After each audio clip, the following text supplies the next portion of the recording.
Hello प्यारे बच्चों, देखिए आज है 12th क्लास की फिजिक्स और चल रहा है बच्चों चैप्टर नंबर 11th जिसका नाम है विकिरण तथा द्रव्य की द्वैत प्रकृति, that is dual nature of radiation and matter. और इस चैप्टर का बच्चों आज रहेगा लेक्चर नंबर 10th यानी 10वां व्याख्यान है।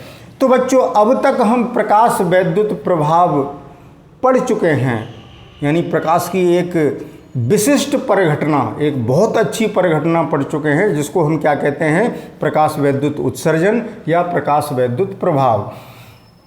तो बच्चों आपके 11th चैप्टर का ये एक पोर्शन है। ये चैप्टर दो पोर्शन में है, एक है डुअल नेचर ऑफ रेडिएशन और एक है डुअल नेचर ऑफ मैटर। तो डुअल नेचर ऑफ रेडिएशन यानी प्रकाश वैद्युत प्रभाव, डुअल नेचर ऑफ रेडिएशन से रिलेटेड जो घटना है वो है फोटोइलेक्ट्रिक इफेक्ट। तो हमने ये आधा पोर्शन समाप्त कर लिया बच्चों। तो इससे रिलेटेड आपकी एनसीईआरटी बुक में जितने भी न्यूमेरिकल्स हैं, जितने भी आंकिक प्रश्न हैं, आज हम उनको हल कर लेते हैं। पिछले लेक्चर में मैंने बताया था बच्चों कि जो कुछ अब तक पढ़ाया उसको पढ़ के आइए, रिवीजन करके आइए, सूत्र याद करके आइए, जिससे कि आज जो हम न्यूमेरिकल कराएंगे वो समझ में आएंगे भली भांति। तो चलिए बच्चों कॉपी पेंसिल उठाइए, अपनी एनसीईआरटी की बुक ले आइए, मैं भी लेके आता हूँ। तो बच्चों मैं तो ले आया एनसीईआरटी की बुक, उम्मीद है आप भी ले आए होंगे वीडियो को पॉज करके। तो बच्चों देखें इस एक्सरसाइज का पहला क्वेश्चन करते हैं। पहला क्वेश्चन क्या है बच्चों, 30 किलोवोल्ट इलेक्ट्रॉनों के द्वारा उत्पन्न एक्स किरणों की उच्चतम आवृत्ति तथा निम्नतम तरंग दैर्घ्य प्राप्त कीजिए। यानी इलेक्ट्रॉन जो हैं, सॉरी बच्चों मैं ये लिखना भूल गया, यहाँ लिखते हैं, ये कौन सा क्वेश्चन कर रहे हैं 11.1। इसमें ये कह रहे हैं कि जो इलेक्ट्रॉन है, किसकी बात हो रही है बच्चों, इलेक्ट्रॉन की, वो कितने विभवांतर से त्वरित किया हुआ है, 30 किलोवोल्ट। 30 किलोवोल्ट का इलेक्ट्रॉन है, 30 किलोवोल्ट का इलेक्ट्रॉन, ये लिखा है आपकी एनसीईआरटी बुक में। तो सबसे पहले बच्चों क्वेश्चन को समझना जरूरी होता है कि 30 किलोवोल्ट इलेक्ट्रॉनों के द्वारा, मैंने इलेक्ट्रॉन लिख दिया है केवल, तो वो इलेक्ट्रॉन जो हैं 30 किलोवोल्ट इलेक्ट्रॉनों लिखा है। इसका मतलब क्या है कि जो इलेक्ट्रॉन हैं उनको त्वरित किया गया है, ऊर्जा दी गई है, कितने विभवांतर से, इतने विभवांतर से उनको ऊर्जित किया गया है। तो उससे उत्पन्न एक्स किरणों की क्या उत्पन्न हो रही हैं बच्चों, एक्स रेज। एक्स किरणों को मैं एक्स रेज लिख देता हूँ। पहले पार्ट में पूछा है उच्चतम आवृत्ति, आप देख रहे हैं अपनी बुक में, उच्चतम आवृत्ति दैट इज मैक्सिमम फ्रीक्वेंसी पूछी है। और जब बच्चों आवृत्ति उच्चतम होगी तो सीधी सी बात है कि तरंग दैर्घ्य न्यूनतम होगी, क्योंकि इन्वर्सली प्रोपोर्शनल है, वही पूछा होगा। निम्नतम तरंग दैर्घ्य पूछी है। तो ये क्वेश्चन हमने सारांश के तौर पर यहाँ लिख दिया। इस तरीके से बच्चों न्यूमेरिकल हल करते हैं कि जो जो क्वेश्चन में दे रखा है उस डाटा को पहले यहाँ लिख लो। निम्नतम तरंग दैर्घ्य ये पूछे हैं,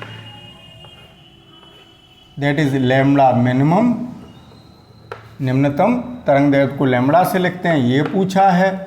और आवृत्ति बच्चों मैक्सिमम होगी, आवृत्ति को न्यू से लिखते हैं, यानी ये पूछा है। अब आप कहेंगे कि सर ये एक्स रे कहाँ से आ गई, एक्स किरणें कहाँ से आ गई। बच्चों मेरी बात गलत हो गई, थोड़ा क्षमा चाहूँगा।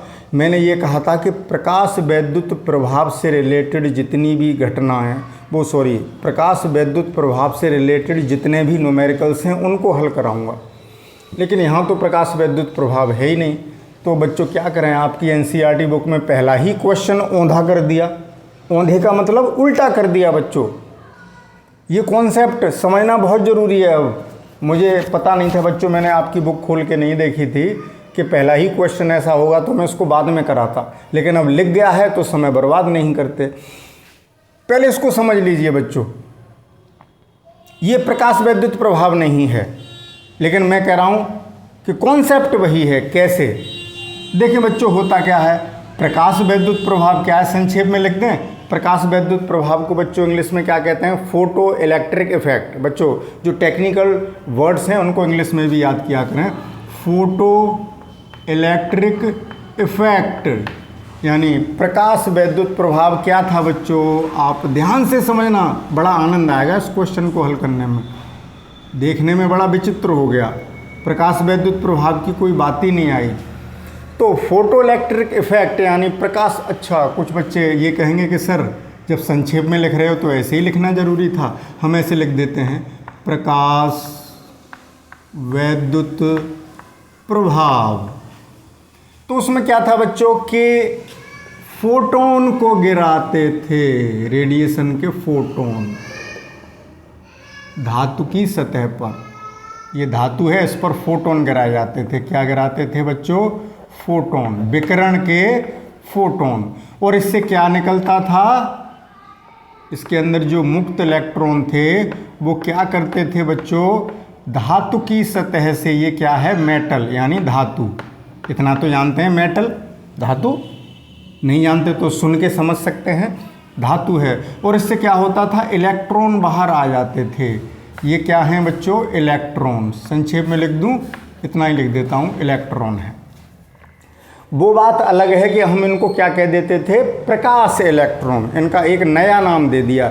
यानी जब तक धातु के अंदर था तब तक हमने उसको कह दिया इलेक्ट्रॉन। धातु की सतह से बाहर आ गया तो उसको कह दिया प्रकाश इलेक्ट्रॉन, फोटो इलेक्ट्रॉन। है तो वही इलेक्ट्रॉन। तो यहाँ क्या था? फोटोन को गिराया था और क्या निकला? इलेक्ट्रॉन। तो यहाँ ध्यान से समझना, गिराया क्या था? फोटोन। विकिरण का फोटोन गिराया था, ठीक है। और इस फोटोन से निकला क्या था? इलेक्ट्रॉन। क्लियर? अब यहाँ एक्स किरणों की बात हो रही है तो क्वेश्चन को दोबारा पढ़ें बच्चों, ध्यान से समझ में आ जाएगा। अच्छा, इसमें एक्स किरण ही लिखा है। अब बच्चों हमने जब विद्युत चुम्बकीय स्पेक्ट्रम पढ़ाया था तो हमने आपको पढ़ाया था कि gamma rays, X rays, radio waves, मतलब सूक्ष्म तरंगें, अवरक्त विकिरण, दृश्य प्रकाश, तो वो सब विद्युत चुम्बकीय स्पेक्ट्रम था, तो विकिरण था। तो विकिरण में क्या होता है? फोटोन। तो एक्सरे क्या है? विद्युत चुम्बकीय तरंग है, तो वो भी ऊर्जा का स्रोत है, वो भी एक ऊर्जा है। तो वो भी किस रूप में चलेगी? पैकेट्स ऑफ एनर्जी, यानी वो भी क्या होगा? एक फोटोन। तो होता क्या है बच्चों? एक्सरे प्रोडक्शन आपकी बुक में दिया नहीं है, लेकिन मैं यहाँ समझा दूँ तभी ये क्वेश्चन समझ में आएगा। वैसे 2 लाइन का क्वेश्चन है बच्चों, लेकिन कॉन्सेप्ट को समझने की कोशिश कीजिए। तो ये जो कुछ मैंने बताया वो रहा प्रकाश वैद्युत प्रभाव। अब बहुत संक्षेप में मैं बताता हूँ कि एक्सरे प्रोडक्शन, एक्सरे उत्पादन है क्या। एक्सरे वही रेज हैं बच्चों, जब आपको खांसी ज़्यादा होने लगती है या शरीर में कोई फ्रैक्चर हो जाता है तो आप कहते हैं डॉक्टर के पास जाते हैं और डॉक्टर कहता है कि एक्सरे करा के लाइए, तो आपके शरीर पर यही एक्सरेज डाली जाती हैं बच्चों। तो यहाँ ज़्यादा बात नहीं करेंगे, एक्सरे पढ़ाने बैठे आए बच्चों तो कम से कम 5-6 लेक्चर लग जाएंगे। 5-6 लेक्चर में एक्सरे ख़त्म होगा। एक्सरे में क्या होता है कि हम बहुत उच्च द्रवणांक, यानी उसका मेल्टिंग पॉइंट का मतलब कि बहुत ऊंचे ताप तक गर्म करने पर वो पिघले। कौन? धातु। ऐसी मेटल, ये क्या है? देखो यहाँ भी मेटल, यहाँ भी मेटल। तो ऐसी धातु जिसका मेल्टिंग पॉइंट यानी द्रवणांक या गलनांक कह लो बहुत उच्च हो, यानी बहुत ज़्यादा गर्म करने पर पिघल पाए, और उसका जो एटॉमिक मास या मास नंबर कह लें वो भी बहुत उच्च हो। तो ऐसी धातु पर, ऐसे मेटल पर जब इलेक्ट्रॉन, तीव्रगामी इलेक्ट्रॉन की बौछार की जाती है, अब ये क्या गिरा रहे हैं बच्चों? Beam of electrons. तो यहाँ से बच्चों एक्स रेज निकलने लगती हैं।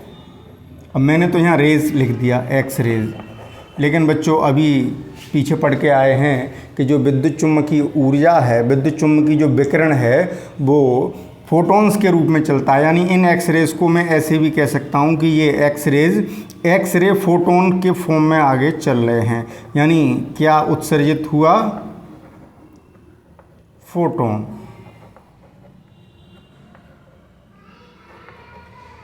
ये क्या है? X ray photon. X ray photon है। होता क्या है बच्चों, यहाँ क्या हुआ था? फोटोन गिरा था, इलेक्ट्रॉन ने ऊर्जा अवशोषित की थी। फोटोन क्या था? ऊर्जा का बंडल। और वो इलेक्ट्रॉन कार्यफलन या कार्यफलन के बराबर या धातु के कार्यफलन से ज़्यादा ऊर्जा प्राप्त कर लेता है तो खट से बाहर आ जाता है, धातु की सतह के बाहर, यानी उत्सर्जित होने लगता है। ये था प्रकाश वैद्युत प्रभाव। क्या हुआ था? फोटोन गिराया था, इलेक्ट्रॉन निकला था। यहाँ क्या हुआ? धातु पर इलेक्ट्रॉन गिराए हैं और क्या निकले हैं? फोटोन निकले हैं। तो कॉन्सेप्ट वैसा ही है। यहाँ एनर्जी फोटोन से इलेक्ट्रॉन को मिल रही है और यहाँ एनर्जी इलेक्ट्रॉन से, ये क्या है? इलेक्ट्रॉन, बीम ऑफ इलेक्ट्रॉन है बच्चों। मैंने इलेक्ट्रॉन लिख दिया है, वैसे है क्या? इलेक्ट्रॉनों का पुंज है, यानी किरण पुंज है। तो ये कह सकते हैं कि एक्सरे उत्पादन एक तरीके से प्रकाश वैद्युत प्रभाव का क्या कहेंगे, मतलब उत्क्रम है, मतलब रिवर्स प्रोसेस है। इसमें फोटोन गिराया, इलेक्ट्रॉन निकले, इसमें इलेक्ट्रॉन गिराया, जैसे मैंने ये लिखा, तो इसमें क्या लिखेंगे? इलेक्ट्रॉन गिराए और एक्सरे फोटोन बाहर निकले। भाई एक्सरे भी तो विद्युत चुम्बकीय विकिरण है, तो इसमें एक्सरे के फोटोन बाहर निकल आए। तो जैसे यहाँ फोटोन की ऊर्जा इलेक्ट्रॉन ने अवशोषित की, वैसे ही यहाँ एक तरीके से इन इलेक्ट्रॉनों की ऊर्जा का अवशोषण करके एक्सरे उत्पादित हो गई। तो कुल मिला के अब ये क्वेश्चन समझ में आ जाएगा कि ये इलेक्ट्रॉन अगर सारी ऊर्जा एक्स किरण फोटोन को दे देता है, ये मान के चलेंगे कि एनर्जी लॉस नहीं है जैसा यहाँ मानते थे। तो बच्चों जब फुर्सत मिलेगी तब एक्स किरण पढ़ाएंगे, लेकिन इस न्यूमेरिकल को हल करने के लिए इतना पर्याप्त है। लेकिन बच्चों मैंने ये नहीं सोचा था कि पहला न्यूमेरिकल इतनी देर में होगा, मैंने ध्यान नहीं दिया, नहीं तो इसको सबसे बाद में कराते। तो चलिए कोई बात नहीं। तो इलेक्ट्रॉन बच्चों जब इतनी वोल्टेज से त्वरित किया जाएगा, यानी वोल्टेज कितना है? 30 किलो वोल्ट। हम इसको वोल्ट में बदलें तो 30 × 10⁻³ वोल्ट, या ये कह सकते हैं कि 3 × 10⁴ वोल्ट। तो बच्चों इस इलेक्ट्रॉन को कितनी ऊर्जा मिल जाएगी? EV आपको पता है, या ये कह सकते हैं कि इतने इलेक्ट्रॉन वोल्ट, या इतने वोल्ट को यहाँ रख दो। E का मान 1.6 × 10⁻⁻19 गुणा वोल्टेज कितना है? 3 × 10⁴, इतना ही छोड़ते हैं और ये हो गया जूल। इतनी एनर्जी मिल गई बच्चों। अब ये एनर्जी पूरी एक्सरे फोटोन को मिल गई, तो आवृत्ति पूछिए तो फोटोन के लिए, या ये लिख देते हैं एक्स रे फोटोन के लिए।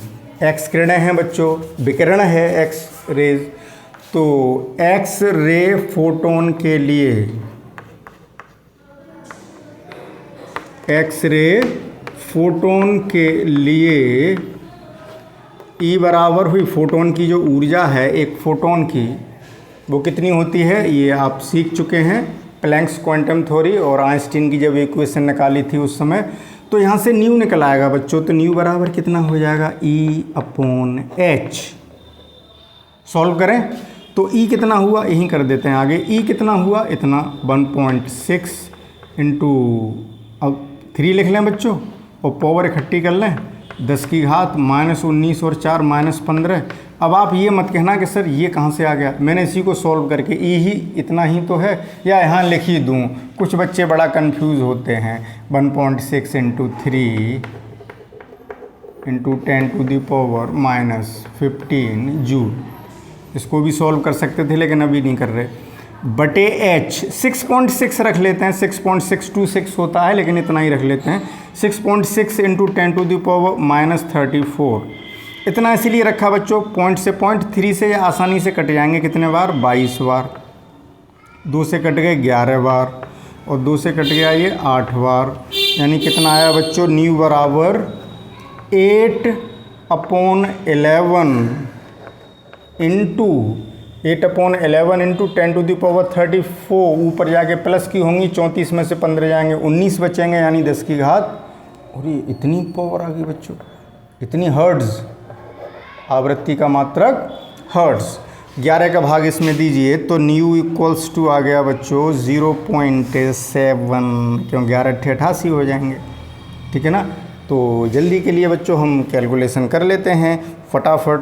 देखिए बच्चों, जल्दी की वजह से कर रहा हूँ, वैसे ऐसा नहीं है मुझे भाग करना नहीं आता है बच्चों। तो अरे यार, हमने एक डायरेक्ट कैलकुलेटर लगाया था, ये आ गया 8/11। जल्दी से 11 अपॉन 8/11 इक्वल 0.72727 0.727 इंटू 10⁻19 हर्ट्ज। अब आपकी एनसीईआरटी बुक में आंसर चेक कर लेते हैं कि कितने डिजिट तक राउंड ऑफ किया है बच्चों। तो देखते हैं इसको, यहाँ पर मैं कुछ लगा लेता हूँ, जल्दी हो जाए करेगी बच्चों। तो पहले क्वेश्चन का आंसर इसमें आ रहा है 7.24। एक मिनट हम चेक करें कितना आया था वो बच्चों, इसलिए 0.727 कोई फ़र्क नहीं है, हम 7.2 लिख देंगे। अब भाई हो सकता है कि हमने 6.6 लिखा है, हम 6.626 लिखते, हमने 6.6 तक की वैल्यू ले ली ना, एच की वैल्यू। हम ये भी तो लिख सकते थे 6.626, तो थोड़ी डिजिट में अंतर आ जाता है, उससे मत घबराइए, आपकी जो पावर है वो सही होनी चाहिए। तो इसको मैं अगर डेसिमल यहाँ लगाऊँ तो 7.2, इतना ही छोड़ दूँ बच्चों, इतना ही छोड़ देता हूँ, 24 के चक्कर मत पड़िए। इंटू 10 का मैंने यहाँ मल्टीप्लाई कर लिया है तो 18 हर्ट्ज ये रह गया। ये आ गई बच्चों फ्रीक्वेंसी, ठीक है, आवृत्ति इतनी आ गई। अब आप कहेंगे कि सर उसमें 24 आ रहा है, इसको भी कर दें। अब बच्चों अगर मैं 16 या 48 बटे, अच्छा छोड़ो, क्यों कंफ्यूज हो रहे हो बच्चों, कोई फ़र्क नहीं है, न्यू इतना आ गया, 7.27 लिख दो, 4 की जगह क्या फ़र्क पड़ रहा है, पावर देखिए 18 की है। अब पूछा है निम्नतम तरंग दैर्ध्य, तो तरंग दैर्ध्य यहाँ निकाल दें, ये न्यू मैक्सिमम आ गई बच्चों। एक तरीके से जब पूरी ऊर्जा इसको मिल रही है तो ये न्यू मैक्सिमम है, यानी जितनी ऊर्जा इलेक्ट्रॉन की थी वो सारी मिल गई उसको, तो न्यू मैक्सिमम आ गया ये। अब आपको पता है बच्चों कि न्यू बराबर C/λ होता है, तो लैम्बडा बराबर C/न्यू हो गया, या ये कह सकते हैं कि लैम्बडा मिनिमम बराबर, क्या लिख दिया, लैम्बडा बराबर C/न्यू, तो लैम्बडा मिनिमम बराबर C/न्यू मैक्सिमम, ठीक है। तो यहाँ वैल्यू पुट करें तो लैम्बडा मिनिमम बराबर, देखिए सी की जगह कितना रखेंगे, स्पीड ऑफ लाइट 3 × 10⁸ मीटर पर सेकंड, आपको पता है इतनी होती है प्रकाश की चाल, और न्यू मैक्सिमम इतना निकाला है 7.2, मैं 2 तक लिख लेता हूँ बच्चों, या 7.3 कर लूँ इसको, 7.27 को कोई फ़र्क नहीं पड़ता, × 10⁻18। आपको दिख रहा है बच्चों, स्क्रीन पर देखूँ, जूम करके देख लेना बच्चों, बात समझ रहे हैं कॉन्सेप्ट। तो अगर हम इसको डिवाइड करें तो वेवलेंथ कितनी आ जाएगी, देखो हम यहाँ 30/7.2 कर लेते हैं, कहाँ करें बच्चों, ये थोड़ी सी दिक्कत होगी। देखो एक पावर इसमें से ले लेते हैं, तो 30/7.2 इंटू 10⁻, यहाँ रह गए 7, ऊपर जाएंगे तो 10⁻−18, तो -11 बचेगा, ये मीटर में आ रहा है। इस विकिरण को हटा दूं बच्चों, जगह मिल जाएगी मुझको, ये तो आप समझ चुके हैं ना इतनी बात, इनको हटा देता हूँ, वो समझाने के लिए थी बच्चों। तो -11 मीटर, अब कहाँ लिखें, यहाँ लिख दें, क्या आकृति बन गई बच्चों। तो इसको हल करते हैं, 30/7.2,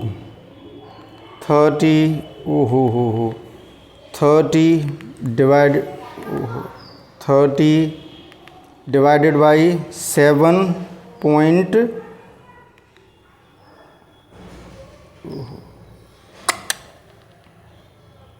क्या हो गया बच्चों, ये एक सेकंड बच्चों, 30 इतनी देर में तो मैनुअली कर लिया होता। 30/7। अब पॉइंट किससे लगता है बच्चों, थोड़ा ध्यान नहीं रहता है इसमें, एक वैसा मैनुअल वाला है ये। इससे गड़बड़ हो जाती है, इससे लगता होगा। हाँ 7.2 ये आ रहा है बच्चों 4.16। आपकी NCERT बुक में थोड़ा अंतर होगा, इसमें आ रहा है, अरे छोड़ो 4.16 जो भी आ रहा है, ज़्यादा चक्कर में मत पड़ो। तो 4.1 ही लिख देता हूँ मैं। 4.1 × 10⁻11 मीटर, ये आंसर आ गया बच्चों, ये ध्यान रहेगा। इसके बाद मैं एरो लगा देता हूँ, इसके बाद मैं यहाँ कर रहा हूँ लैम्बडा मिनिमम निकालने के लिए। तो बच्चों अगर 1/10 का मैं गुणा कर दूँ, 1/10 का यहाँ गुणा कर दूँ तो 10 का मुझे भाग करना पड़ेगा, ठीक है। अगर मैं 10 का गुणा करूँ यहाँ तो 10 का भाग भी करना पड़ेगा, तो वो 10 का भाग मैं यहाँ कर देता हूँ। तो 0.41 इंटू कितने रह गए 10⁻10 मीटर, और ये एंगस्ट्रॉम हो जाते हैं बच्चों 10⁻10, तो कितना आ गया 0.41 एंगस्ट्रॉम। क्लियर, ये आंसर हुआ बच्चों। यही आ रहा होगा आपकी NCERT बुक में 0। अच्छा वो नैनोमीटर में दिया है तो 10 का भाग और कर दो, यहाँ कर दूँ फिर आपको कन्फ्यूज़न होगा। ये भी हटा दें, 1 इलेक्ट्रॉन कम कर दो यार, क्या फ़र्क पड़ रहा है। वही एंगस्ट्रॉम में क्या, वो नैनोमीटर में आ रहा है, तो नैनोमीटर में -9 होते हैं बच्चों, ये पता होगा आपको। तो यानी 1 0 और 1 10 से और मल्टीप्लाई करना है, 1 10 से और डिवाइड करना है। ये आंसर इतना भी छोड़ सकते हो, इतना भी छोड़ सकते हो। नैनोमीटर में लिखोगे तो 10 का भाग और करना पड़ेगा, तो ये हो जाएंगे नैनोमीटर। ये रहा आपका। साफ़ कर दें बच्चों, थोड़ा सा धुंधला आ रहा होगा, खड़िया लग चुकी है। तो ये रहा बच्चों आपका पहला क्वेश्चन। देखिए कितना टाइम लग गया इस क्वेश्चन में, क्योंकि हमने गलत पकड़ लिया। हाँ तो बच्चों जल्दी से स्क्रीनशॉट लें इसका। तो बच्चों अब चलते हैं सेकंड क्वेश्चन पर। तो पहले क्वेश्चन में तो बच्चों हम फंस गए थे। फंसने का मतलब कि प्रकाश वैद्युत प्रभाव का सवाल नहीं था, लेकिन कह रहे थे कि प्रकाश वैद्युत प्रभाव का सवाल है। लेकिन अब मत घबराइए, अब यहाँ से फोटोइलेक्ट्रिक इफेक्ट के ही क्वेश्चन हैं। जैसे सेकंड क्वेश्चन पर पहुँचे, सीजियम धातु का कार्यफलन 2.14 इलेक्ट्रॉन वोल्ट है, यानी वर्क फंक्शन जो है उसका कार्यफलन बच्चों वो फाई से या डब्ल्यू से लिखा जा सकता है। वो कितना है 2.14 इलेक्ट्रॉन वोल्ट है। जब 6×10⁻14 हर्ट्ज आवृत्ति का प्रकाश धातु पृष्ठ पर आपतित होता है, यानी ये आपतित प्रकाश की आवृत्ति है, उसको किससे लिखते हैं बच्चों न्यू। तो न्यू दे रखा है 6 × 10⁻14 हर्ट्ज, इतनी आवृत्ति है। तो इलेक्ट्रॉनों का प्रकाशिक उत्सर्जन होता है, यानी फोटो इलेक्ट्रिक एमिशन होने लगता है। तो पहले पूछा है पहले पार्ट में उत्सर्जित इलेक्ट्रॉनों की उच्चतम गतिज ऊर्जा यानी के मैक्सिमम पूछे है बच्चों, क्वेश्चन मार्क। ठीक है ना, समझ गए। तो आपतित फोटोन की ऊर्जा निकालें। पहले कितनी ऊर्जा का फोटोन आपतित हुआ, आपतित फोटोन की ऊर्जा।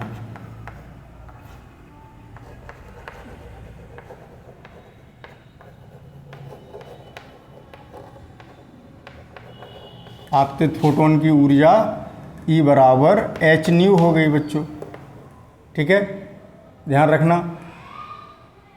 अब न्यू हमें दे रखा है, तो अभी हम कैलकुलेट नहीं कर रहे, हमें के मैक्सिमम निकालना है बच्चों। तो हमने एक बात बताई थी कि आपतित फोटोन की ऊर्जा जो E होती है वो एक कार्यफलन में खर्च होती है, और अगर हम उस इलेक्ट्रॉन की बात करें जिसमें ऊर्जा का क्षय नहीं हो रहा है, तो बची ही ऊर्जा महत्तम गतिज ऊर्जा के रूप में मिल जाती है, जो कि हमें पूछी है।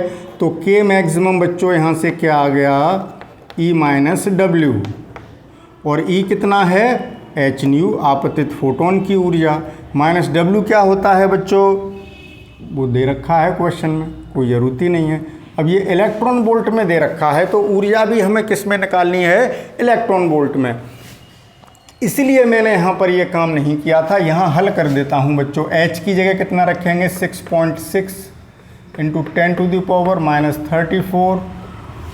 वैसे बच्चों h की वैल्यू कितनी होती है, 6.626 इंटू 10⁻⁻34 जूल सेकंड। लेकिन क्वेश्चन जल्दी हो जाए तो हम एक डेसिमल के एक डिजिट, डेसिमल के बाद की एक डिजिट ले लेते हैं। और न्यू कितनी है बच्चों, न्यू कितनी है, 6 इंटू 10⁻14 हर्ट्ज़। तो ये किस में आ गई, यहाँ हर्ट्ज़ लिखने की ज़रूरत नहीं। तो ये जो एनर्जी निकल के आई बच्चों जूल में आ गई। अब इसको इलेक्ट्रॉन वोल्ट में बदलना है तो क्या करेंगे, आपको पता है कि जूल को इलेक्ट्रॉन वोल्ट में बदलते हैं। तो हम क्या करते हैं बच्चों, जल्दी से बताइए, आपको कॉन्सेप्ट पता होगा। जो इलेक्ट्रॉन का आवेश है 1.6, उस वैल्यू से डिवाइड कर देते हैं, तो ये बदल गया इलेक्ट्रॉन वोल्ट में। तो अब इसको सिंप्लीफाई कर लें बच्चों, कितना आ जाएगा, देखिए पॉइंट से पॉइंट हटा दीजिए, काटने पीटने में आसानी होगी। अब कुछ नहीं काटो पीटो, ऐसे लिख दो जल्दी से, देखो कर दें जल्दी से। 6 जंग 36, 6 जंग 36 और 3 396/16। पावर अरेंज कर लीजिए, 10 की घात -34 और 14 कितने हो गए बच्चों, माइनस के 20 रह गए। माइनस के 20 और ये ऊपर जाके प्लस के 19, तो माइनस का 1। माइनस का 1 का मतलब 1 दशमलव यहाँ, यानी 39.6/16। इसको मैं जल्दी से सॉल्व कर देता हूँ। तो अब ये किस में आ रही है बच्चों, इलेक्ट्रॉन वोल्ट में, ठीक है ना। तो अब कितना करना है, इसे क्लियर कहाँ से करते हैं बच्चों, चलिए क्लियर का इसमें ऑप्शन नहीं होता। 39 पॉइंट कहाँ से लगाएंगे, यहाँ से 0.6 डिवाइडेड बाई 16। बहुत दिनों बाद चलाया है बच्चों कीपैड वाला फ़ोन। तो 2.475 इलेक्ट्रॉन वोल्ट किस में आ गई, इलेक्ट्रॉन वोल्ट में। इसको राउंड ऑफ कर लेंगे और एच न्यू माइनस डब्ल्यू यानी एच न्यू ई, यही तो है बच्चों, यही तो आ गई। और कार्यफलन कितना है 2.14, तो 2.48 लिख दें। फिर आप कहोगे कि सर ये क्या करते हो कि कभी उस हिसाब से कह देते हो। तो 0.34, दो यहाँ कितनी डिजिट, 2 डिजिट हैं, तो यहाँ 2 डिजिट तक ही कर लेते हैं। 2.48 लिख देता हूँ बच्चों मैं इसको, 2.48 इलेक्ट्रॉन वोल्ट। अब यहाँ ये वैल्यू रख दीजिए, तो एच न्यू की जगह ये एच न्यू ही तो हल होके आ रहा है, यानी ई हल होके आ रहा है। 2.48 माइनस डब्ल्यू कितना है बच्चों, 2.14 इलेक्ट्रॉन वोल्ट में ही हैं दोनों, तो कितने रह गए 0.34 इलेक्ट्रॉन वोल्ट। इतनी ऊर्जा आ गई बच्चों, महत्तम गति ऊर्जा। ठीक है, अब अगले पार्ट पे चलते हैं। अगला पार्ट कह रहा है बच्चों निरोधी विभव बताइए। ये के मैक्सिमम आ गया। तो बच्चों निरोधी विभव क्या था कि जो महत्तम गति ऊर्जा वाले इलेक्ट्रॉन हैं उनको रोकना है। एनोड को दिया गया वह ऋणात्मक विभव, एनोड को दिया गया वह ऋणात्मक विभव जो कि उन इलेक्ट्रॉनों को रोक दे, जिससे इलेक्ट्रॉनों का प्रवाह रुक जाए और परपथ में प्रकाश विद्युत धारा शून्य हो जाए। तो इतने इलेक्ट्रॉन वोल्ट ऊर्जा के इलेक्ट्रॉनों को रोकने के लिए, बात इलेक्ट्रॉनों की हो रही है, तो इतने वोल्ट की ज़रूरत होगी बच्चों। तो निरोधी विभव कितना हो गया, निरोधी विभव हो गया बच्चों, डायरेक्ट आप लिख सकते हैं 0.34 वोल्ट। क्योंकि अगर इलेक्ट्रॉनों को इतना वोल्टेज अपोजिट डायरेक्शन में मिलेगा तो उनको इतनी ऊर्जा अपोजिट डायरेक्शन से प्रतिकर्षित करेगी और वो रुक जाएंगे। यानी जितनी ताकत मैं लगा रहा हूँ और मैं भागा जा रहा हूँ, उतनी ताकत से कोई सामने से आ जाए उतनी एनर्जी के साथ तो मुझे रोक लेगा वही। ठीक है ना। तो जितने इलेक्ट्रॉन वोल्ट ऊर्जा हो उतना इलेक्ट्रॉन हटा दीजिए, वोल्ट कर दीजिए, वही हो गया निरोधी विभव यानी V नॉट। ये क्या आ गया बच्चों, यहाँ V नॉट और लिख दूँ, आप समझ नहीं पाएंगे, दोबारा लिखते हैं इसको। गलत नहीं लिखा है बच्चों, पूरी बात लिख देते हैं। ये हम क्या निकाल रहे हैं, निरोधी विभव V नॉट, इतना जितने इलेक्ट्रॉन वोल्ट ऊर्जा उतने ही वोल्ट। अब कुछ बच्चे कहेंगे सर ऐसे डायरेक्ट कैसे कर दिया, तो कोई बात नहीं बच्चों, मत घबराइए, उसका भी मेरे पास सॉल्यूशन है। मैंने तो एक आसान काम करने की कोशिश की थी, लेकिन आपको थोड़ा और क्लियर करना है तो इसी बात को मैं दोबारा कर रहा हूँ कि आपने पढ़ा था कि के मैक्सिमम इक्वल्स टू होता है बच्चों ई बी नॉट। तो बी नॉट कितना हो गया, के मैक्सिमम, लेकिन के मैक्सिमम जो है बच्चों उस समय जूल में होनी चाहिए, ये ध्यान रखना, इलेक्ट्रॉन वोल्ट में ना हो, बटे ई, तब वो वोल्ट में आएगा आंसर, ये ध्यान रखना। वैसे सबसे वो झंझटों से मुक्त कर दिया था मैंने, जितने इलेक्ट्रॉन वोल्ट गति ऊर्जा है उतने ही वोल्ट निरोधी विभव हो गया, और अगर निरोधी विभव दिया है वोल्ट में तो उतने ही इलेक्ट्रॉन वोल्ट गतिज ऊर्जा हो गई। ये बात गांठ बांध लें, डायरेक्ट कर सकते हैं इसको हम, क्योंकि इलेक्ट्रॉन की बात कर रहे हैं। क्योंकि एक इलेक्ट्रॉन वोल्ट क्या है, एक इलेक्ट्रॉन वोल्ट क्या है कि जब किसी इलेक्ट्रॉन को 1 वोल्ट विभवांतर से त्वरित किया जाता है तो उससे अर्जित ऊर्जा। अब यहाँ पर इलेक्ट्रॉन की जगह अल्फा कण होता तो बात अलग हो जाती बच्चों, केवल इलेक्ट्रॉन की बात हो रही है तो, लेकिन कुछ बच्चे संतुष्ट नहीं हैं तो मैं ऐसे भी कर देता हूँ। तो के मैक्सिमम बच्चों जूल में कितनी आई थी, के मैक्सिमम वो तो यार यहाँ आई थी 0.34, चलो ये जूल में, ये इलेक्ट्रॉन वोल्ट में आई थी। अब इलेक्ट्रॉन वोल्ट को जूल में बदलना है तो मुझे 1.6 गुणा 10⁻⁻19 करना पड़ेगा, तब ये जूल बनेगा के मैक्सिमम। यहाँ इलेक्ट्रॉन वोल्ट में नहीं रख सकता बच्चों में, ये ध्यान रखना, जूल में ही रखनी है, बटे ई 1.6 × 10⁻⁻19 जूल, और ये इससे कट गए। अब यहाँ जूल लिखने की क्या ज़रूरत है, वो तो अंडरस्टूड है, कोष्टक में लिख दिया है मैंने जूल, तो इससे ये कट गया, रहा तो वही बच्चों 0.34 वोल्ट। तो इतना झंझट क्यों पालो, सीधे सीधे याद रखो, जितना निरोधी विभव है, जितने वोल्ट, किलो वोल्ट होता तो नहीं, वोल्ट, उतने ही इलेक्ट्रॉन वोल्ट गतिज ऊर्जा, और जितनी इलेक्ट्रॉन वोल्ट गतिज ऊर्जा उतने ही वोल्ट, ई हटा दीजिए तो क्या आ गया, निरोधी विभव आ गया। ठीक है बच्चों, क्या थर्ड पार्ट भी है इसमें, है बच्चों, थर्ड पार्ट भी है, तो पहले इसका स्क्रीनशॉट लें। हाँ तो बच्चों अब चलते हैं इसके सी पार्ट पर।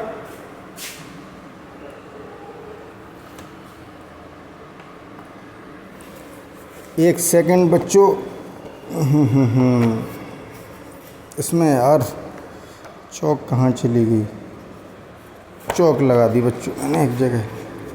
तो सी पार्ट में क्या है बच्चों, उत्सर्जित प्रकाशिक इलेक्ट्रॉनों की उच्चतम चाल कितनी है, यानी स्पीड पूछी है, यानी वी मैक्सिमम पूछा है, जो इलेक्ट्रॉन उत्सर्जित हुए।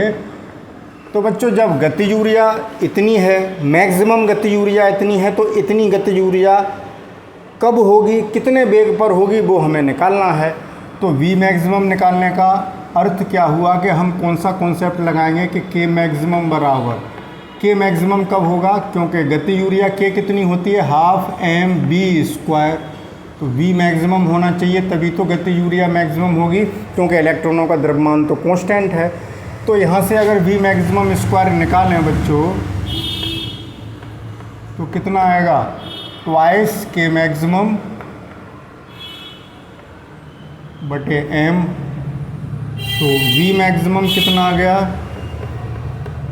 स्क्वायर रूट ऑफ, यहाँ स्क्वायर था स्क्वायर रूट ले लिया, ट्वाइस के मैक्सिमम अपॉन एम। अब देखें बच्चों, यहाँ जो के मैक्सिमम है, यहाँ हम मास जो इलेक्ट्रॉन का, इलेक्ट्रॉनों की बात हो रही है, तो मैं बच्चों आपको बता दूँ, आपको पता होना चाहिए मास ऑफ इलेक्ट्रॉन, इलेक्ट्रॉनों का जो द्रव्यमान है, याद हो गया होगा आपको, पहले चैप्टर से ही पढ़ते आ रहे हैं, 9.1 × 10⁻³ kg। अगर भूल गए हैं तो आपको याद आ गया होगा, ये रखना है। तो ये बच्चों किलोग्राम में है, तो इसको भी तो एसआई, ये एसआई में है तो इसको भी तो एसआई में रखेंगे, तो जूल में होनी चाहिए। और यहाँ के मैक्सिमम जो है इलेक्ट्रॉन वोल्ट में है, तो इस ऊर्जा को हमें जूल में बदलना पड़ेगा, तब रखेंगे यहाँ।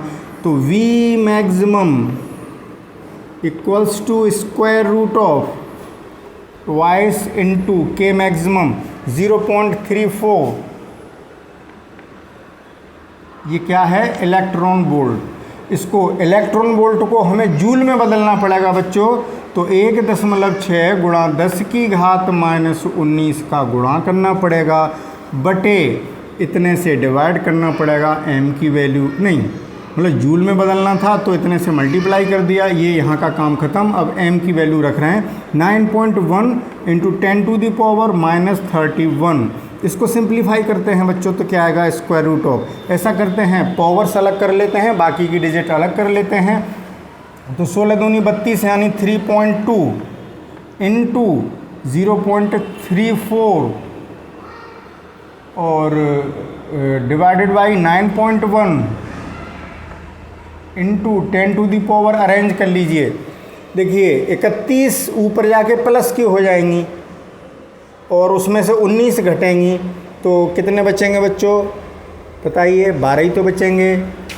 कितने बचेंगे, 12। तो अब हमारा जो आंसर आएगा वो SI में आएगा, मीटर पर सेकंड में आएगा। देखो 19 और 12 31 ही तो होते हैं बच्चों, 31 जब ऊपर ले जाएंगे 12 बचेंगे। तो अब इसको सिंप्लीफाई कर लेते हैं, तो इसको तो अलग कर देते हैं बच्चों। तो एक काम करते हैं कि जब देखिए यहाँ ये पावर एक डिजिट में 3 है, यहाँ पहली डिजिट 9 है और यहाँ 0 पॉइंट है, तो हम एक, चलो बाद में करेंगे, वो बात बाद की है। एक काम करते हैं, पहले सिंप्लीफाई कर लेते हैं। स्क्वायर रूट ऑफ इसका मल्टीप्लाई कर लेते हैं बच्चों, ठीक है। 3.2 आप, मैं बोल रहा हूँ बच्चों, चेक करते जाना। 3.2 इंटू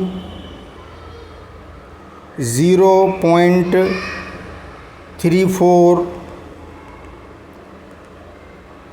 डिवाइडेड बाई 9.1 कितना आया, 0.11956, 0.11956 इतना आया बच्चों, ठीक है। और 10⁻12 का स्क्वायर रूट कितना आ गया, उसे मैंने बाहर कर दिया, 10⁻6 मीटर पर सेकंड। अब इसका स्क्वायर रूट मैं और निकाल देता हूँ बच्चों, लेकिन इसमें स्क्वायर रूट नहीं है। एक सेकंड में, अभी आगे तो ऑप्शन नहीं है, अभी करते हैं बच्चों, धैर्य रखें। हाँ तो बच्चों इसका स्क्वायर रूट लोगे तो इतना आ जाएगा। अब मैं क्या काम करता हूँ बच्चों कि इसकी एक पावर यहाँ ले आऊँ तो 3.4 हो गया, 3.4 उसको छोड़ देता हूँ, या 3.45 लिख दूँ। ओहो 4 लिख गया बच्चों। समय की बचत के लिए बच्चों मैंने स्क्वायर रूट निकाला। तो अब एक 10 इसमें से यहाँ ले लूँ तो डेसिमल यहाँ आ जाएगा 3.45 इंटू 10⁻5 रह गया बच्चों, मीटर पर सेकंड। ये आपका आंसर हो गया। अब आपकी NCERT बुक में बच्चों किलोमीटर में दे रखा होगा, अभी मैंने देखा था, तो वहाँ 344 आ रहा है।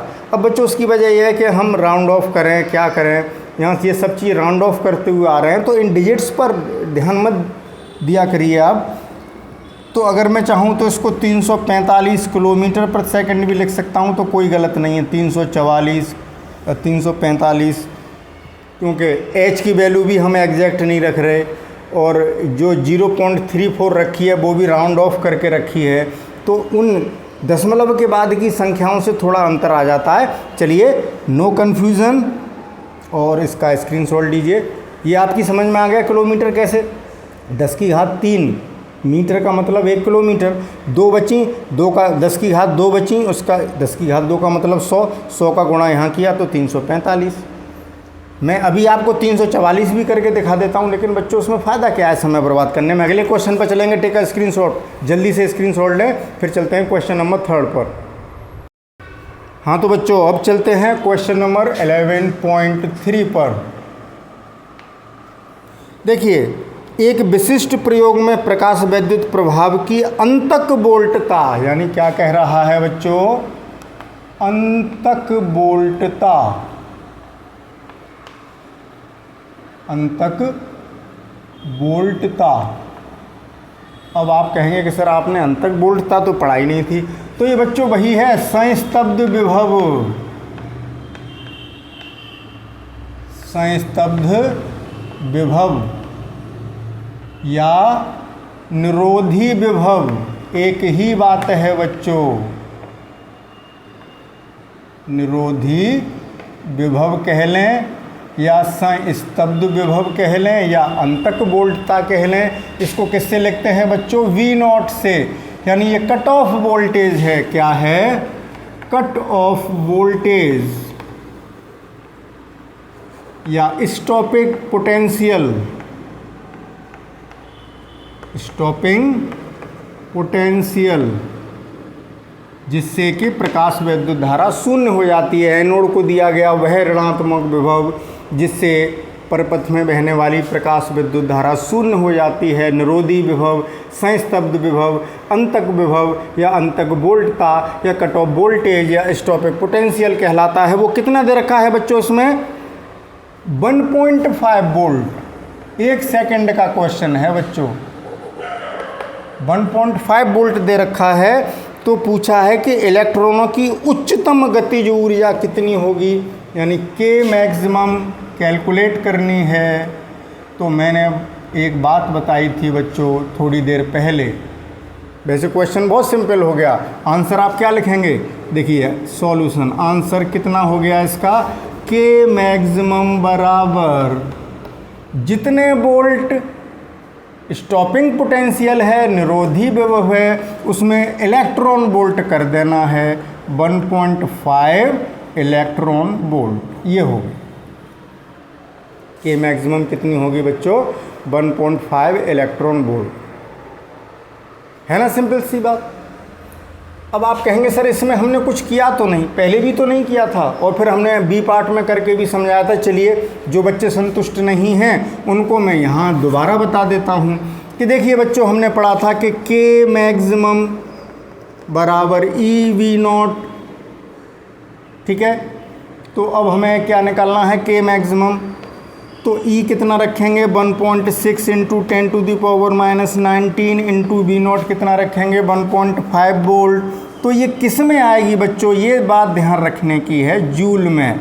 अब अगर इस के मैक्सिमम को इलेक्ट्रॉन वोल्ट में बदलेंगे तो क्या करेंगे?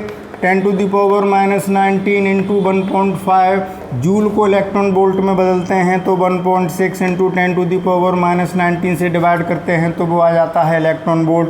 This is cancel out by this is and answer is equals to 1.5 electron volt. वही बात आई। कान इधर से पकड़ लो या उधर से पकड़ लो बच्चों, रहा तो वही। एक सीधी सी बात समझ लीजिए, ये दिया है गतिज ऊर्जा इलेक्ट्रॉन वोल्ट में दे रखी है तो कट ऑफ वोल्टेज इलेक्ट्रॉन हटा दीजिए, वोल्ट में आ गया। और कट ऑफ वोल्टेज वोल्ट में दे रखा है तो गतिज ऊर्जा, महत्तम गतिज ऊर्जा पूछी है। कट ऑफ वोल्टेज बच्चों मैक्सिमम काइनेटिक एनर्जी वाले इलेक्ट्रॉन्स को रोकता है, तो मैक्सिमम काइनेटिक एनर्जी पूछी है तो उस वोल्ट में इलेक्ट्रॉन वोल्ट लगा दीजिए। फिर चाहे जूल में पूछी हो तो जूल में कन्वर्ट कर दीजिए। अगर कोई कहे कि नहीं सर आंसर जूल में बताइए तो उसमें इतने का मल्टीप्लाई कर तो आंसर ये हो जाएगा 1.5। देखो जूल में, देखो इलेक्ट्रॉन वोल्ट में उतना ही आया जो मैं बताना चाह रहा था। अगर कोई ये कहे नहीं हम तो जूल में जानना चाहेंगे तो यहाँ गुणा कर दीजिए 16 और 15 का। अरे बच्चों, अरे मौखिक हो जाएगा ये तो, क्या दिक्कत है? 16 पंजे 80 का 0, 16 पंजे 80 का 0 हासिल का 8, 16 एकम 16 और 8 कितने हो गए बच्चों? 24। दशमलव कितने अंक वार लगाएंगे? एक यहाँ एक यहाँ, तो 2.4 इंटू 10⁻⁻19 जूल। अगर जूल में निकालनी है तो इतनी हो गई, इलेक्ट्रॉन वोल्ट में सीधी सीधी हो जाती है। तो उम्मीद है कि समझ में आया होगा। जल्दी से इसका स्क्रीनशॉट लें, फिर चलेंगे अगले क्वेश्चन पर 11.4 पर। हाँ तो बच्चों अब चलते हैं क्वेश्चन नंबर 4 पर। 632.8 नैनोमीटर तरंग दैर्ध्य, यानी लैम्बडा दे रखा है बच्चों कितना? 632.8 नैनोमीटर। इसको अभी लगे हाथों बच्चों किस में बदलने? मीटर में। तो कितना हो जाएगा? 632.8 गुणा 10⁻⁹ मीटर। ये गिवन है बच्चों, दिया हुआ है।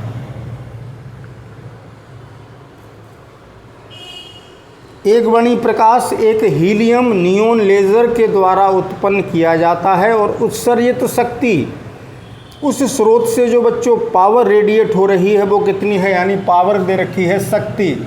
बच्चों शक्ति को मैं पावर लिख देता हूँ, इतना तो आप जानते हैं, पावर तो जानते हैं हिंदी मीडियम के बच्चे, अरे मुझ में इतनी पावर है, तो पावर पी शक्ति कितनी दे रखी है बच्चों, 9.42 मिली वाट, 9.42 मिली वाट। इसको हम लगे हाथों वाट में बदल लें तो कितना हो जाएगा बच्चों, मिली मीन्स 10⁻³ यानी वाट, इतनी वाट होगी बच्चों, ये होगी पावर। क्लियर। अब पहले पार्ट में क्या पूछ रहे हैं ये, उसको सॉल्व करते हैं। प्रकाश के किरण पुंज में प्रत्येक फोटोन की ऊर्जा तथा संवेग प्राप्त कीजिए, यानी ऊर्जा ई पूछी है बच्चों, फोटोन की ऊर्जा ई पूछी है और फोटोन का संवेग, संवेग को हो मैंने यहाँ पावर को भी पी से लिख दिया बच्चों, अब यहाँ संवेग को भी पी से लिख रहा हूँ, लेकिन पी से पहले संवेग भी लिख दिया है और पावर से पहले, पी से पहले पावर भी लिख दिया है, ये पूछा है।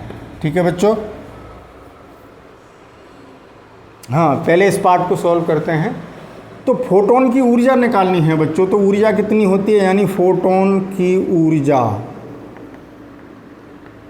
फोटोन की ऊर्जा that is energy of photon, E बराबर h न्यू पड़ी है एक फोटोन की ऊर्जा।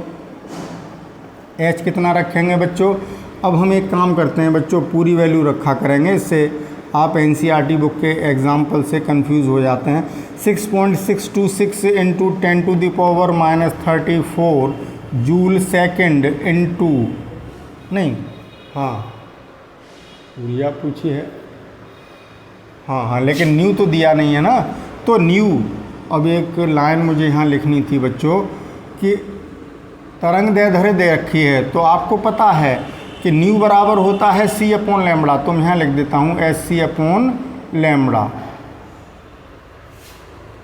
समझ गए ना, फोटोन की ऊर्जा h न्यू कह लें या hc/λ कह लें। अब h की वैल्यू इतनी रख दी मैंने, c की वैल्यू 3 इंटू 10⁸ और अपॉन लैम्बडा है, और लैम्बडा की वैल्यू कितनी है बच्चों, 632.8 इंटू 10⁻⁹। तो एनर्जी आ जाएगी बच्चों, किस में आएगी, जूल में। इसको सिंप्लीफाई कर लें तो बराबर कितनी आ जाएगी, पावर अरेंज कर लेते हैं इन सब डिजिट्स को, एक अलग उसमें लिख लेंगे, 6.626 into 3 upon 632.8 into power arrange कर लीजिए, -9 ऊपर जाएंगे +9, 9 और 8 17 यानी 17, और -34 + 17 यानी -17 बचे बच्चों जूल। ठीक है, अब इसको हम सिंप्लीफाई कर लेते हैं बच्चों, तो मैं बहुत जल्दी कैलकुलेट कर देता हूँ। तो बच्चों जब इनको सॉल्व करेंगे 3 से मल्टीप्लाई और इससे डिवाइड, तो इतना आ जाएगा 0.0314 इंटू 10⁻⁻17 जूल। अब एक काम करते हैं बच्चों कि जब हम स्टैंडर्ड फॉर्म में लिखते हैं तो दशमलव से पहले एक अशून्य अंक होना चाहिए, यानी हमारा दशमलव जो यहाँ लगा हुआ है वो अशून्य अंक 3 आ रहा है, उसके बाद लगा होना चाहिए। उसके बाद कितनी डिजिट हैं दशमलव के बाद, 1 2, यानी हमें 100 का गुणा करना पड़ेगा, तब कितना आएगा 3.14। 100 का गुणा किया है तो 100 का भाग भी करेंगे, 100 का भाग करेंगे यानी 10⁻² का अपॉन 10⁻², ऊपर आके -2, -17 -2 हो गए 10⁻⁻19 जूल। आंसर चेक कर लूँ बच्चों में, NCERT बुक में आपका आंसर आ रहा है बिल्कुल सही है बच्चों, 3.14 10⁻⁻19 जूल। अब आगे क्या कह रहा है, संवेग निकालना है। तो बच्चों फोटोन का जो संवेग हो, सॉरी बच्चों लाइन तिरछी हुई और आपको पता है कि मुझे तिरछी लाइन पसंद नहीं है और मुझे यहाँ खींचनी भी नहीं चाहिए थी,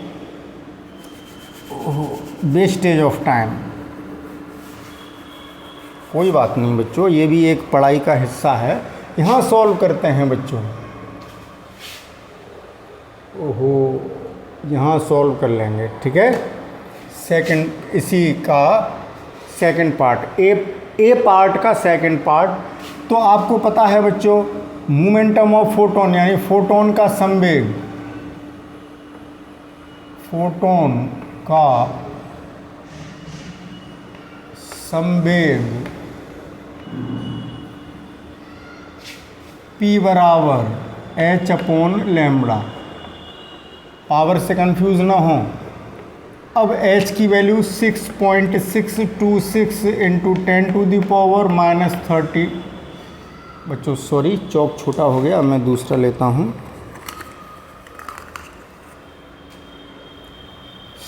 6.626 इंटू 10⁻⁻34 अपॉन लैम्बडा की वैल्यू बच्चों कितनी है, 632.8 इंटू 10⁻⁹। अब बच्चों एक काम करते हैं, यहाँ 3 अंकों के बाद है, यहाँ 1 अंक के बाद है, यहाँ 632 हैं तो यहाँ 662 कर लें तो दशमलव से पहले एक अशून्य अंक आ जाएगा। तो इसको मैं लिख लेता हूँ 662.6। तो मैंने क्या किया बच्चों, 100 का गुणा किया तो यहाँ 100 का भाग भी करूँगा तो 10 की घात -36 हो जाएंगी बटे 632.8 गुणा 10 की घात -9 हो जाएंगी बराबर 662.6 बटे 632.8 गुणा 10 की घात -9 ऊपर जाएंगी तो प्लस की 9 हो जाएंगी बच्चों। तो 36 में से 9 घटाना पड़ेगा तो माइनस की पावर आएगी, क्योंकि माइनस के 36 प्लस 9 तो 27 बचेंगे बच्चों, माइनस के 27 27। और क्या निकालना है, संवेग। मात्रक बाद में लिख देंगे, जगह नहीं बची। अब इसको बच्चों डिवाइड कर लें। चलिए धैर्य रखिए, तो इसको क्लियर करते हैं। पहले बैक चले जाते हैं, फिर यहाँ आते हैं। 662.6 डिवाइडेड बाई 632.8 तो ये आ रहा है बच्चों 1.047। अब आपकी बुक में जो राउंड ऑफ किया होगा उसको भी देखना पड़ेगा। 1.047 आ रहा है बच्चों हमारा आंसर, तो इतना ही छोड़ देते हैं। आगे 9 भी आ रहा है, वो आपको संतुष्ट करना है बच्चों। मैं तो संतुष्ट हूँ, कोई दिक्कत नहीं है। इंटू 10⁻⁻27। अब बच्चों ये क्या है, मोमेंटम यानी संवेग, यानी mv। m means kilogram, v means velocity यानी मीटर पर सेकंड। तो ये आपकी एनसीईआरटी बुक में इसको भी राउंड ऑफ कर दिया है, तो 1.05 इंटू 10⁻⁻27 किलोग्राम मीटर पर सेकंड। ये पहला पार्ट हुआ बच्चों, जल्दी से स्क्रीनशॉट लीजिए। बच्चों आपको संतुष्ट करना होता है, इसलिए करना पड़ता है। मैं तो आंसर जहाँ चाहूँ वहाँ छोड़ सकता हूँ। चलिए जल्दी से स्क्रीनशॉट लीजिए, अगले पार्ट पे चलेंगे। तो बच्चों अब चलते हैं बी पार्ट पर इस क्वेश्चन के। इसमें ये पूछ रहे हैं कि इस किरण पुंज के द्वारा विकिरित किसी लक्ष्य पर औसतन कितने फोटोन प्रति सेकंड पहुँचेंगे। नंबर ऑफ फोटोन्स पर सेकंड, शॉर्ट में लिख दूँ बच्चों, नंबर ऑफ फोटोन्स पर सेकंड इनकी संख्या पूछी है। लेकिन बच्चों एक कंडीशन दे रखी है जो आपके लिए बहुत आसान बात हो गई, नहीं तो बड़ा झमेला पड़ जाता, कि यह मान लीजिए कि किरण पुंज की अनुप्रस्थ काट एक समान है जो लक्ष्य के क्षेत्रफल से कम है। यानी अब होता क्या है बच्चों, जब पावर रेडिएट होती है तो सभी दिशाओं में होती है, तो जहाँ वो गिर रही है कितनी तीव्रता पर गिर रही है, एकांक क्षेत्रफल पर पावर देखी जाती है। अब सीधी बात है कि जिस क्षेत्रफल पर गिर रही है वो क्षेत्रफल बहुत बड़ा है, तो एकांक वाली बात ख़त्म हो गई यहाँ पर, तो नंबर फोटॉन्स पर सेकंड की बात रहेगी। ठीक है ना, एरिया बहुत कम है तो कितने फोटोन गुजर रहे हैं। तो बच्चों बहुत सिंपल सी बात कि जो पावर थी, चलो लिख ही देता हूँ, पी, संवेग को भी पी से लिखा था लेकिन पावर लिखा है, कितनी थी 9.42 इंटू 10⁻³ वाट। इसका मतलब क्या है बच्चों, इस पावर को हम वाट कह लें या जूल पर सेकंड कह लें। यानी एक सेकंड में इतनी एनर्जी गिर रही है, यानी एनर्जी पर सेकंड कितनी हो गई बच्चों,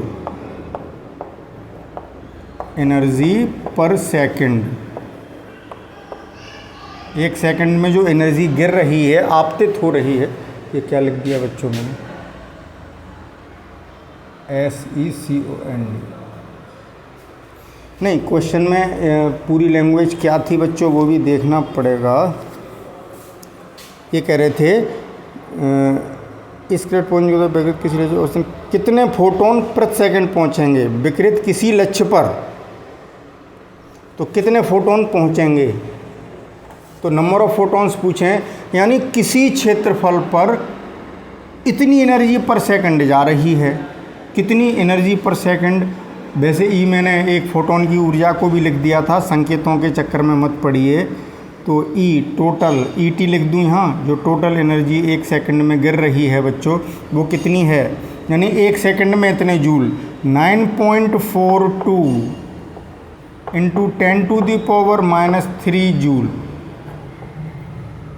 एनर्जी पर सेकंड।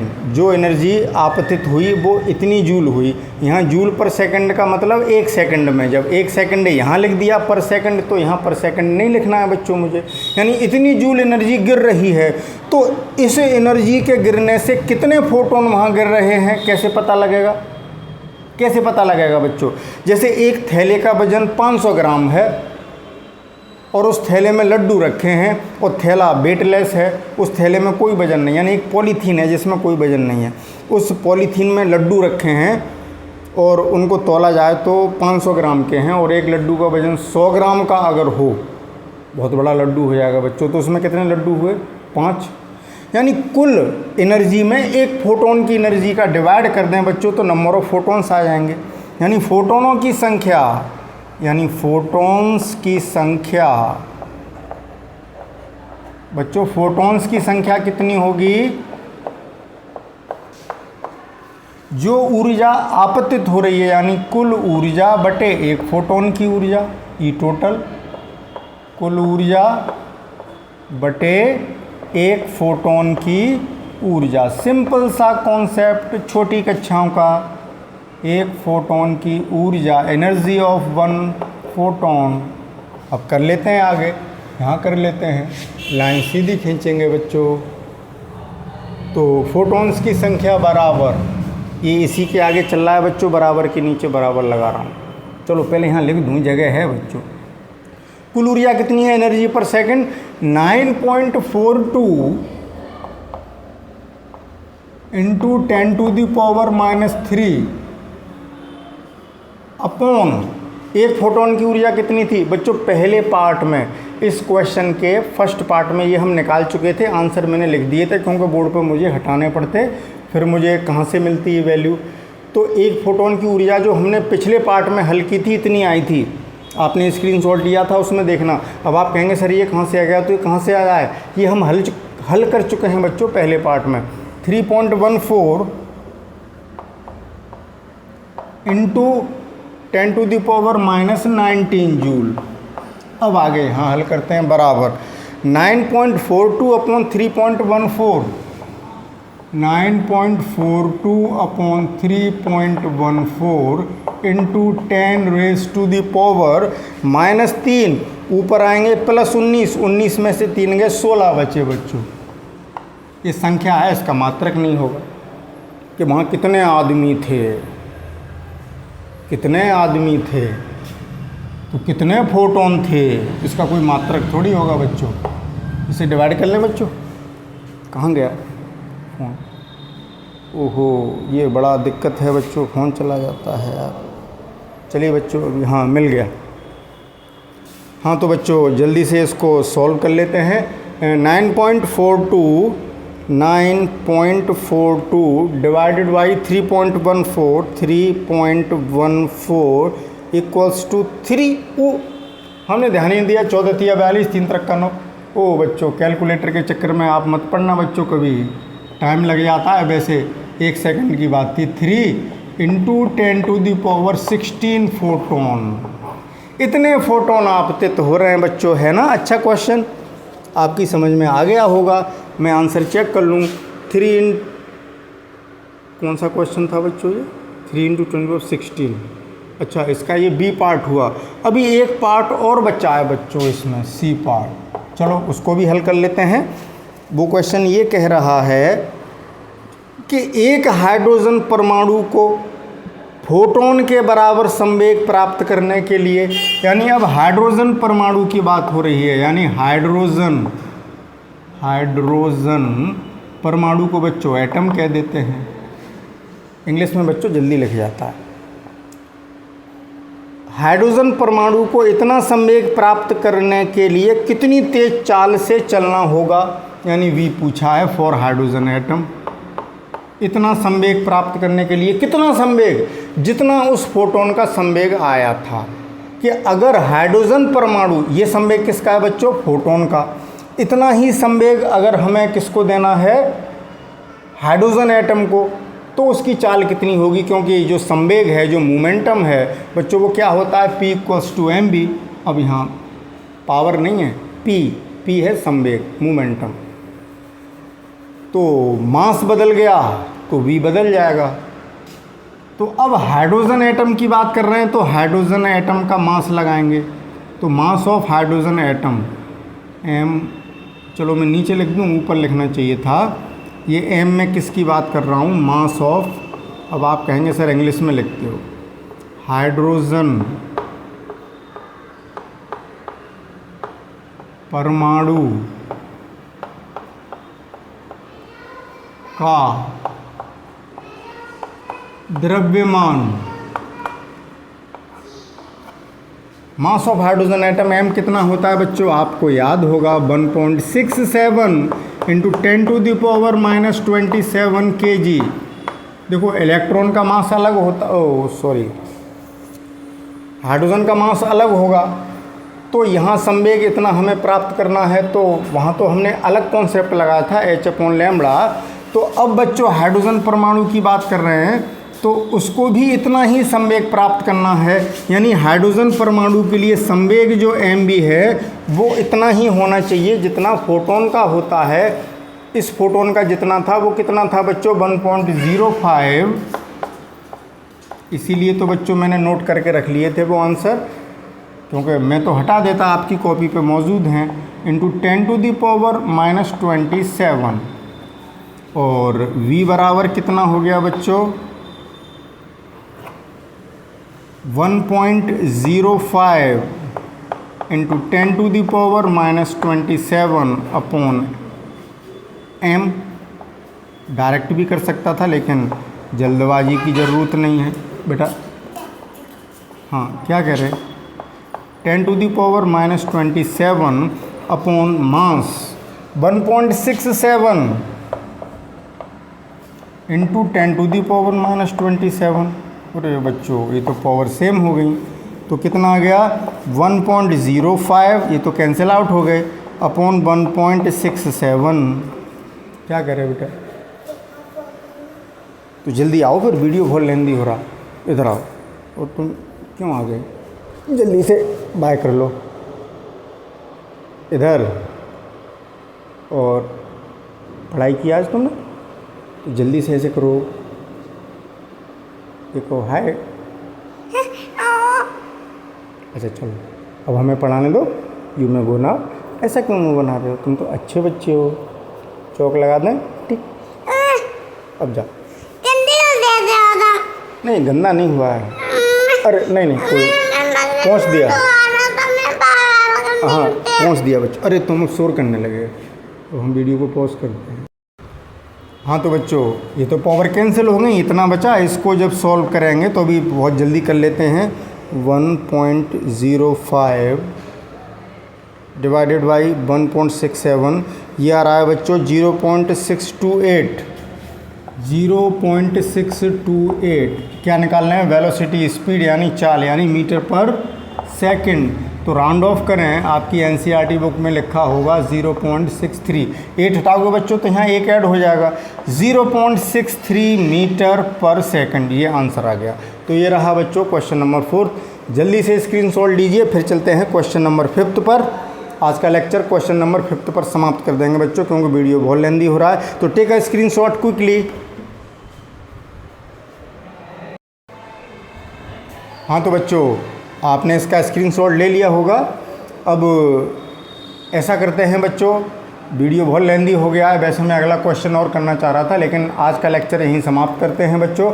शेष न्यूमेरिकल कल के लेक्चर में करेंगे। तसल्ली से धैर्य रख के पढ़िए, आनंद लीजिए फिजिक्स का। Okay, thank you for watching. मिलते हैं कल बाकी के शेष न्यूमेरिकल के साथ। Okay, best of luck.